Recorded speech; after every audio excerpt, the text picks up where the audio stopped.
ఆంధ్రప్రదేశ్ రాష్ట్రంలో ప్రస్తుతం చోటా మోటా నాయకులు, కార్యకర్తల దగ్గర నుంచి అది తెలుగుదేశం పార్టీ అయినా, వైఎస్ఆర్‌సీపీ అయినా, బీజేపీ అయినా, ఎక్స్‌వైజెడ్ ఏ పార్టీ వాళ్ళైనా ఒక విషయాన్ని మాత్రం తీవ్రంగా చర్చించుకుంటున్నారు.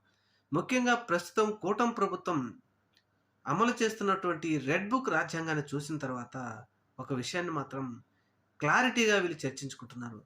ఏంటా విషయం? భవిష్యత్తు జగన్మోహన్ రెడ్డిదే. భవిష్యత్తంతా వైఎస్ఆర్‌సీపీదే.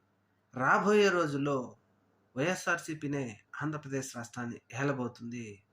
ఎందుకు ఈ మాట అనుకుంటున్నారంటే, ఆంధ్రప్రదేశ్ రాష్ట్రంలో ఏదో ఆశించి చంద్రబాబు నాయుడు గారికి కూటమి ప్రభుత్వానికి అధికారం అప్పగిస్తే, నేడు ఆయనకు వయసు తగ్గిపోతున్న సమయంలో జగన్మోహన్ రెడ్డి గారి మీద కేవలం కక్షపూరితంగా తీర్చుకోవడం కోసమే ఇటువంటి చర్యలు చేస్తా ఉన్నారే గానీ, ప్రజలకు సహాయం చేయడంలో, పారిశ్రామిక రంగాలను అభివృద్ధి చేయడంలో చంద్రబాబు నాయుడు గారు ముందుకు వెళ్ళడం లేదు.